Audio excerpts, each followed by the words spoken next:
Oke, sebelumnya Assalamualaikum warahmatullahi wabarakatuh. Saya di sini akan mempresentasikan materi pelajaran metode dakwah Utsman bin Affan, yaitu kelompok 7 yang beranggotakan Dedi Rahman Fajrianto dan Muhammad Muhtar Saifuddin. Di sini kita akan membahas tentang metode dakwah Utsman bin Affan. Di sini yang pertama kita akan membahas tentang sejarah hidup Khalifah Utsman bin Affan. Di sini yang pertama yaitu silsilah Khalifah Utsman bin Affan. Utsman bin Affan adalah di sini seorang menantu Nabi Muhammad SAW. Di sini Utsman adalah satu-satu menantu Nabi yang menikahi dengan dua orang putri Nabi. Dari disinilah para sahabat Nabi pun mempersaksikan bahwa tidak ada orang yang memiliki keistimewaan seperti Utsman bin Affan. Nah, di sini Utsman bin Affan itu dijuluki dengan Dzun Nurain atau sang pemilik dua cahaya.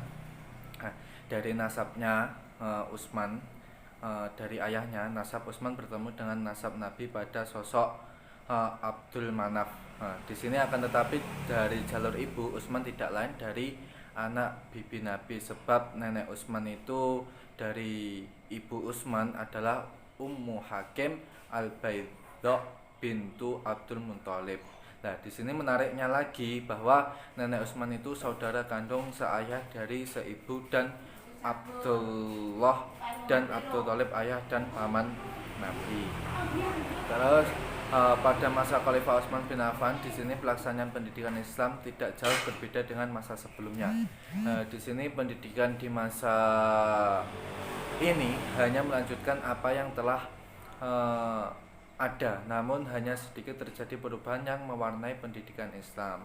Para sahabat yang berpengaruh dan yang dekat dengan Rasulullah yang tidak diperbolehkan meninggalkan Madinah di masa Khalifah Umar diberikan kelonggaran untuk keluar dan menetap di daerah-daerah yang mereka sukai. Kebijakan inilah sangat besar pengaruhnya bagi pelaksanaan pendidikan di daerah-daerah. Terus selanjutnya di sini ada 3 fase dalam pendidikan dan pengajaran yang berlaku pada masa Utsman bin Affan, yaitu di sini yang pertama yaitu fase pembinaan, fase pendidikan dan fase pelajaran. Di sini fase pembinaan dimaksudkan adalah untuk memberikan kesempatan agar terdidik dapat memperoleh kemantapan iman. Yang kedua yaitu fase pendidikan pelajaran, di mana ada pelajaran lain yang diberikan untuk penunjang pemahaman terhadap Al-Quran dan hadis seperti bahasa Arab, tata bahasa, menulis, terus membaca, syair dan peribahasa. Pada saat ini umat Islam sudah tersebar luas. Mereka memerlukan pemahaman Al-Quran yang mudah dimengerti dan mudah dijangkau oleh alam pemikirnya. Di sini peranan hadis atau sunnah itu sangat penting untuk membantu dan menjelaskan Al-Quran. Terus yang ketiga yaitu sejarah mengenal Islam. Di sini Utsman bin Affan memiliki posisi terpandang di kalangan kaumnya pada masa jahiliyah. Di sini Utsman bin Affan adalah orang yang memiliki harta kekayaan yang sangat berlimpah. Utsman bin Affan terkenal dengan sifatnya yang ramah, lembut, rajin dan tekun. Ia juga termasuk salah satu orang yang memiliki sifat rendah hati dan pemalu. Terus sebaliknya dari perjalanan bisnis ke Suriah pada tahun 611, Utsman itu mengetahui tentang misi yang dinyatakan Nabi Muhammad. Setelah berdiskusi dengan temannya Abu Bakar, Utsman memutuskan untuk masuk Islam dan Abu Bakar membawanya ke Nabi Muhammad SAW menyatakan imannya. Nah, Utsman di sini menjadi salah satu orang yang paling awal masuk Islam. Ia mengikuti Ali bin Abi Thalib, Zaid, Abu Bakar As-Siddiq dan beberapa lainnya. Masuknya ia ke dalam Islam membuat marahnya sukunya Bani Umayyah yang sangat menentang dengan ajaran Nabi Muhammad SAW. Yang terus selanjutnya kita akan membahas tentang metode dakwah Utsman bin Affan sebelum menjadi khalifah. Di sini eh, ada periode Mekah dan ada periode Madinah. Nah, di sini yang pertama yaitu periode Mekah. Nah, setelah memeluk agama Islam tadi, Utsman bin Affan itu sangat mendukung terhadap dakwah Nabi Muhammad. Nah, di sini Utsman menjadi menantu Rasulullah. Beliau menikahi dengan salah satu putri Rasulullah bernama Ruqayyah. Ummu Mukminin Khadijah binti Khuwailid mengadakan walimahan untuk perkawinan putrinya ini. Nah, di sini Utsman adalah seorang yang dari bangsa Quraisy yang memiliki tampang yang tampan. Sedangkan Ruqayyah juga tidak kalah cantik dan menariknya, maka banyak orang yang berkata kepada Ruqayyah saat dirinya dinikahi dengan Utsman, inilah pasangan terbaik yang pernah dilihat manusia. Ruqayyah adalah dan suaminya bernama Utsman. Pada saat seruan hijrah pertama oleh Rasulullah ke Habasyah, karena meningkatnya tekanan kaum Quraisy terhadap umat Islam, Utsman dan bersama istrinya Utsman beserta istrinya dan kaum muslimin lainnya memenuhi seruan tersebut dan hijrah ke Habasyah hingga tekanan dari kaum Quraisy itu reda. Nah, setelah 4 tahun berita menyebar di kalangan muslimin di Habasyah bahwa orang-orang Quraisy di Mekah telah menerima Islam, dan penerimaan ini membujuk Utsman, Ruqayyah dan 39 lainnya untuk kembali. Namun ketika mereka sampai di Mekah, mereka menemukan bahwa berita tentang penerimaan Quraisy terhadap Islam adalah salah. Namun demikian, Utsman dan Ruqayyah kembali menetap di Mekah. Terus yang kedua yaitu periode Madinah. Pada tahun 622 Hijriah, Rasulullah SAW memerintahkan kepada umat Islam untuk berhijrah ke Madinah. Utsman dan istrinya pun serta berhijrah ke Madinah. Sesampainya di Madinah, kota Madinah sedang dilanda musim kering sehingga sulit untuk mendapatkan air. Namun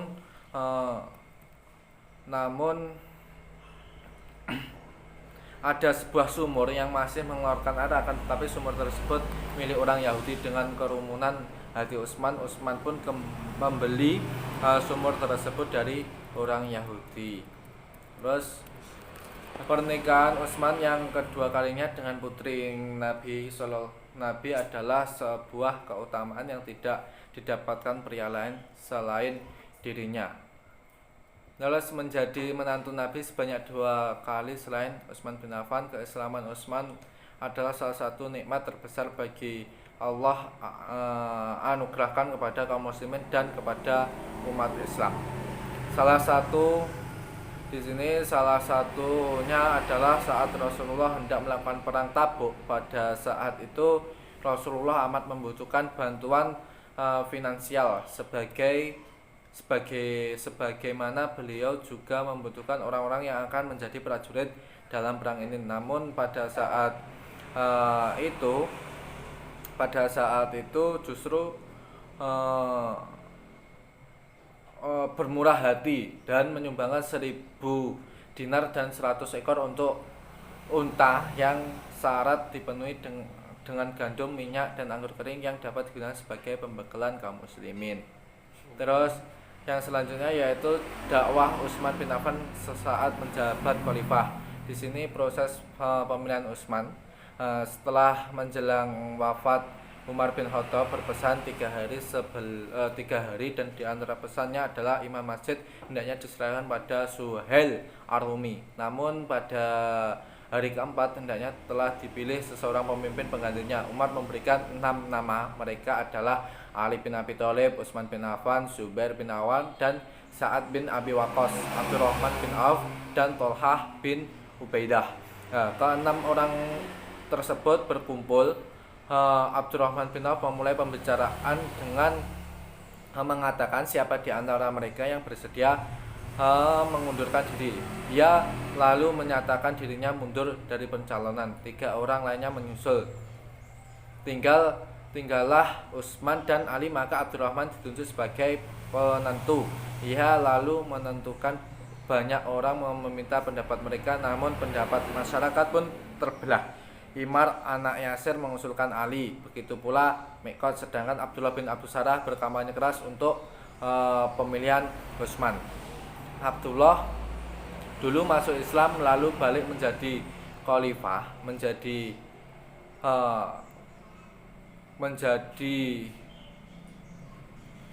kafir kembali sehingga dijatuhi hukuman mati oleh Rasulullah. Terus Abdurrahman selanjutnya memanggil Ali bin Abi Thalib untuk tampil ke depan umum seraya bertanya, jika engkau terpilih menjadi khalifah, apakah engkau akan tetap berpegang kepada kitab Allah dan sunnah Rasulullah serta tradisi orang dua khalifah sebelumnya? Ali pun menjawab, saya berharap demikian dan akan bertindak sesuai dengan ilmu dan kemampuan saya. Setelah mengulangi pertanyaan ini sebanyak 3 kali, Ali menjawab, aku akan memperlakukan kamu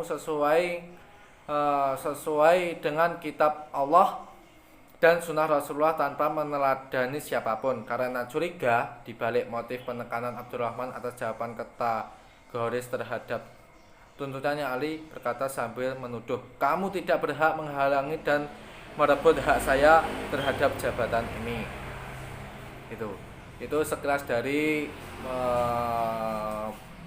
pemilihan Utsman bin Affan. Terus yang kedua yaitu khutbah atau pidato Baiat Utsman.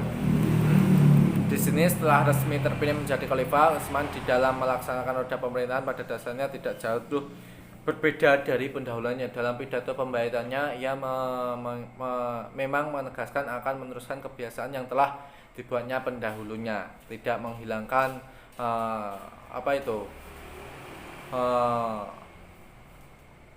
tradisi-tradisi yang sudah dilaksanakan oleh khalifah sebelumnya. Di sini di antara lain pidatonya pembaiatan Utsman mengingatkan beberapa hal. Yang pertama itu agar umat Islam selalu berbuat baik sesuai kemampuan sebagai bekal menghadapi hari kematian. Yang kedua yaitu agar umat Islam jangan terperdaya kemewahan hidup di dunia yang penuh dengan kepalsuan ini. Terus yang ketiga yaitu agar umat Islam itu mau mengambil iktibar pelajaran dari masa lalu dan mengambil yang baik dan menjauhkan yang buruk. Selanjutnya yaitu yang D, sebagai khalifah ia akan melaksanakan perintah Al-Quran dan sunnah Rasulnya, di samping ia akan meneruskan apa yang telah dilakukan pendahulunya dan membuat hal-hal yang mengantar kepada kebaikan, dan umat Islam boleh mengkritiknya bila ia menyimpang dari ketentuan hukum. Sekian dari presentasi kelompok 7 terkait tentang metode dakwah Utsman bin Affan. Saya kira itu cukup. Sekian dari saya, dari kelompok makalah kami. Ada kurang lebihnya mohon maaf. Ihdinas siratal mustaqim. Wassalamualaikum warahmatullahi wabarakatuh. Di sini saya akan melanjutkan penjelasannya, yaitu poin ketiga, pengelolaan pemerintahan Utsman bin Affan. Cara pemilihan pejabat. Untuk pejabat pada masa Utsman di sini yaitu melanjutkan pada masa pemerintahan Umar bin Khattab, yaitu diberi jabatan selama 1 tahun. Setelah 1 tahun, gubernur di berbagai daerah yang diangkat Umar bin Khattab ini diganti dengan gubernur yang baru, yaitu contohnya seperti Sa'ad bin Abi Waqqas, gubernur Kufah, terus Walid bin Uqbah, saudara seibu Utsman bin Affan, terus anak dari paman Utsman bin Affan yaitu Abdullah bin Amr. Selain itu juga misalnya Muawiyah bin Abi Sufyan, gubernur di Syam. Terus cara penanganan konflik. Untuk Khalifah Utsman bin Affan dalam menghadapi masalah-masalah konflik di masanya ini memiliki beberapa strategi, yaitu diantaranya 1. Memastikan kebenaran informasi. Yang kedua yaitu berkomitmen menegakkan keadilan dan menjaga objektivitas. Yang ketiga yaitu santun dan penuh perhitungan. Yang keempat menjaga kesatuan dan persatuan dan menghilangkan segala persoalan yang memecah belah umat Islam. Kelima, konsisten untuk diam dan tidak banyak bicara. Yang keenam yaitu bermusyawarah dengan ulama robbani. Yang ketujuh yaitu memahami hadis-hadis Nabi Muhammad dalam menghadapi keonaran. Poin C yaitu cara menetapkan dan pembuatan berbagai hal yang bersifat ijtihadi. Yang pertama yaitu adalah pasukan perang. Utsman bin Affan memilih tokoh-tokoh yang mampu memimpin kekuatan Islam seperti Al-Walid, Abu Musa Asy'ari, dan Zaid bin As. Tokoh militer atau perang tersebut berjasa dalam menumpas pemberontakan yang terjadi setelah pemerintahan Umar. Keseriusan Utsman bin Affan dalam bidang militer ini menunjukkan bagai kekuatan Islam pada waktu itu. Kemajuan pemerintahan Islam pada masa Utsman bin Affan selama 12 tahun. Selain memilih tokoh tersebut, pada masa Utsman bin Affan ini pertama kalinya dalam sejarah Islam yaitu pembangunan angkatan laut yang bermula dari adanya rencana Khalifah Utsman bin Affan mengirim pasukan ke Afrika, Mesir, dan Siprus dan Konstantinopel, Cyprus. Lah pada masa Utsman bin Affan inilah angkatan laut itu didirikan dalam sejarah Islam. Terus yang kedua yaitu penetapan keabsahan mushaf.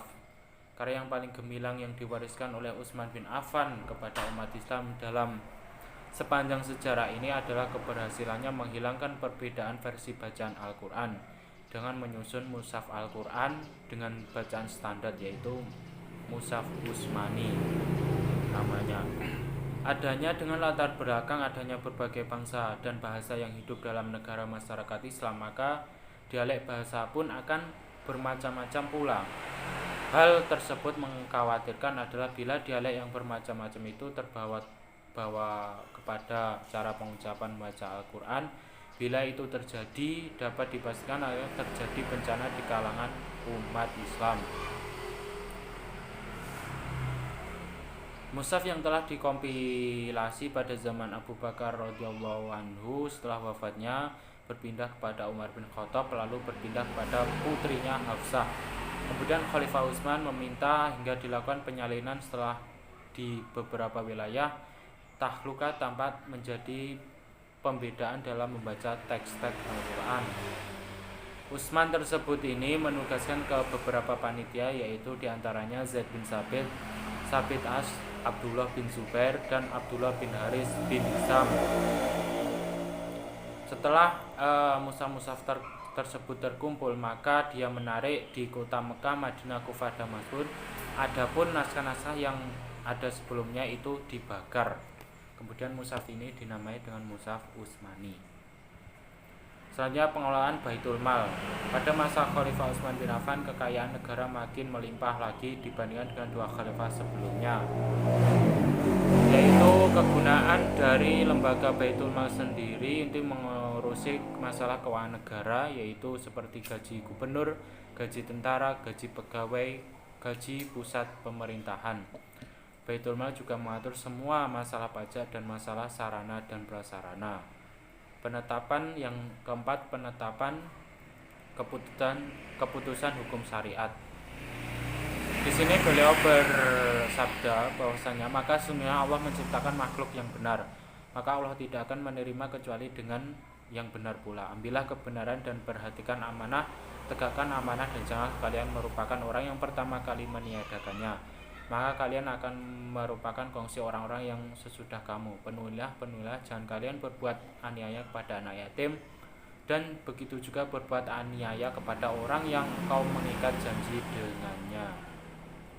Contoh ijtihad dari Umar bin Khattab diantaranya yaitu beliaulah Utsman bin Affan ya. Contoh ijtihad Khalifah Utsman bin Affan antara lain yaitu adalah orang yang pertama menambahkan azan menjadi 2 kali dalam sholat Jumat. Itu adalah salah satu contohnya. Yang keempat yaitu adalah akhir hayat Utsman bin Affan.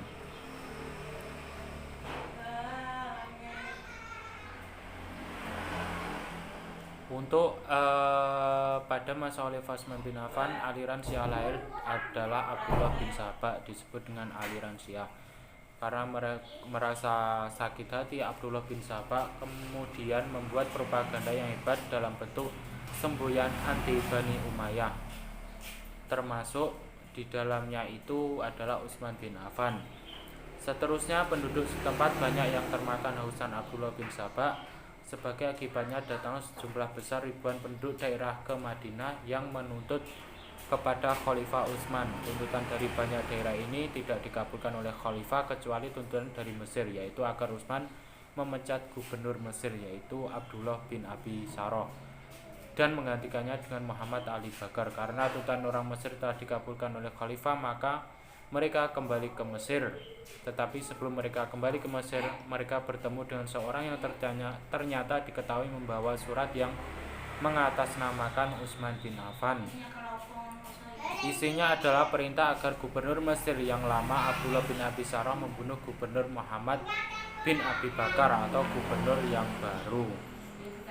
Kemudian Khalifah Utsman bin Affan tidak mengabulkan permohonannya dengan alasan karena Marwan baru berencana membunuh dan belum benar-benar membunuh. Sedangkan tuntutan kedua, beliau berpegang pada pesan Nabi Muhammad SAW bahwasanya engkau Utsman mengenakan baju kebenaran. Apabila engkau tidak mengenakan baju itu, jangan kau lepaskan. Yang terakhir yaitu Utsman ini dibunuh oleh Muhammad bin Abu Bakar atau gubernur Mesir setelah beberapa orang mengepung rumahnya, hingga dikatakan bahwa Utsman bin Affan ini terbunuh dalam keadaan sedang membaca Al-Quran.